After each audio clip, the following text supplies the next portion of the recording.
Hello everyone and welcome back to the IELTS Plus English podcast, where today we're going to talk all about seasons. So it's an easy one today. I do want to give a little note to students out there. I've definitely mentioned this multiple times, but I'm working with a guy at the moment. A particular student comes to my mind, and it's something I really emphasize with him, and it's really transforming his answers. So I just want to give you this note to keep in mind with your studies. I divide vocabulary into topic-specific vocabulary and general use vocabulary, two sets of vocabulary. Now, topic-specific is wonderful. You must develop that.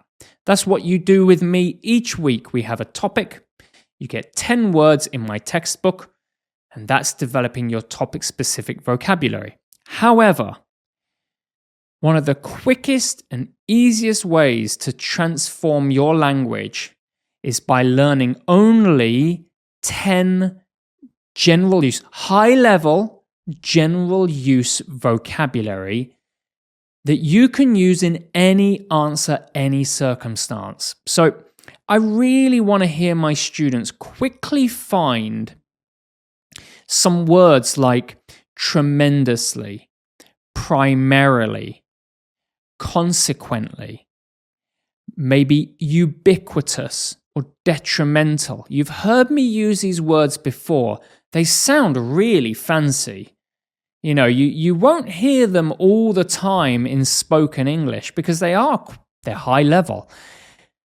But by really focusing on 10 of them and getting comfortable with 10, they're going to come out in your answer every single time. And don't worry about repetition because you're only going to do one exam with one examiner. So 10 words, let them come out. You can probably use them once or twice per exam, and that will really transform your vocabulary. So it's something I really emphasize with my students, and that's what I'm working on with a particular student who comes to my mind nowadays. So that's my quick tip. Of course, when we talk about topic-specific vocabulary, we do have today's list.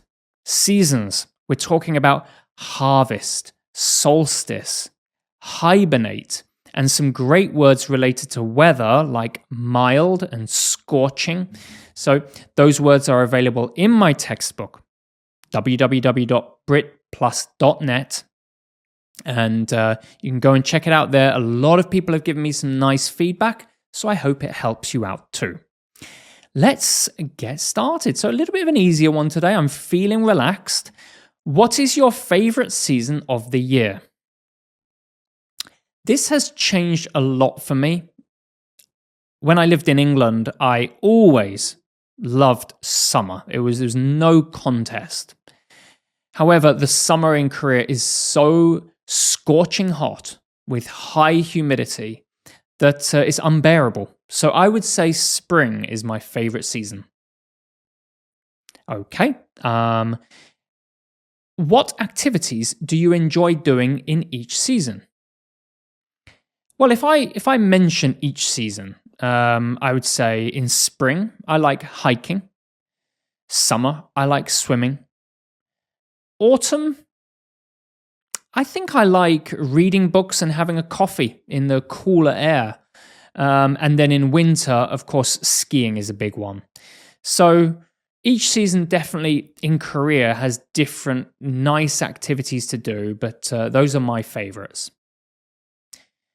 Excellent. Okay, part 2. So today's question is, describe your favorite season. Easy.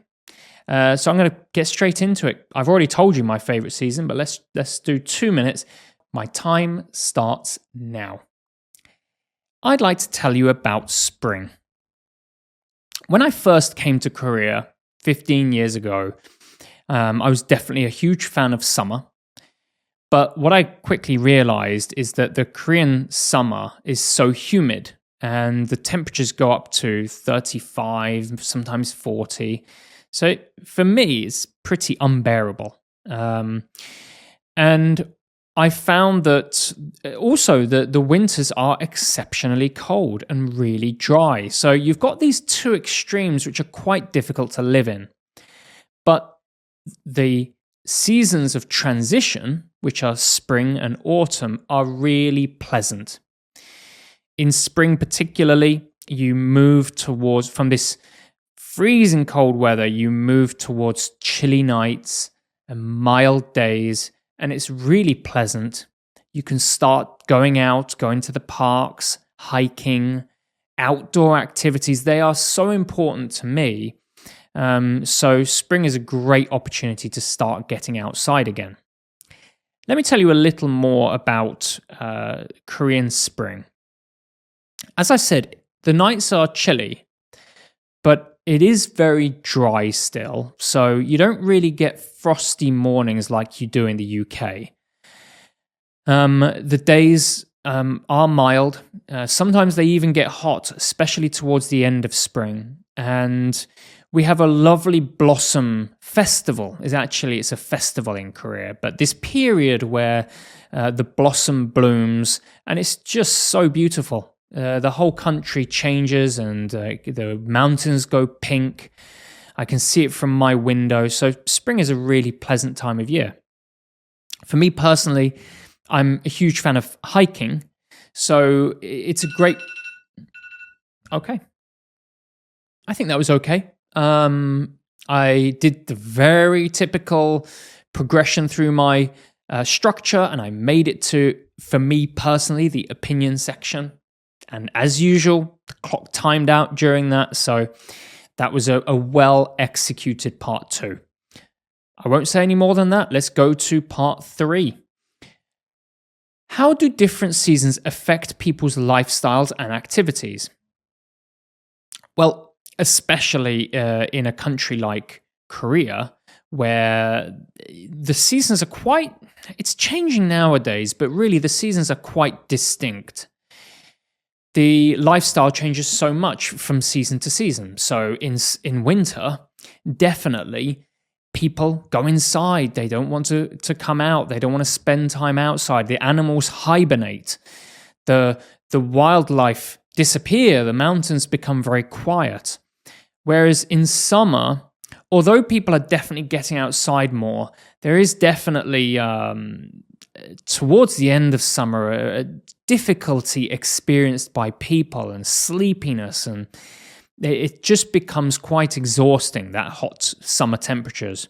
In between, you have this lovely, pleasant period where people really get outside. The bike roads get busy, the hiking trails get busy. So yeah, it really changes people's lifestyles. What are the advantages and disadvantages of living in a place with 4 distinct seasons? I suppose the biggest advantage of having 4 distinct seasons is that you can do a variety of activities.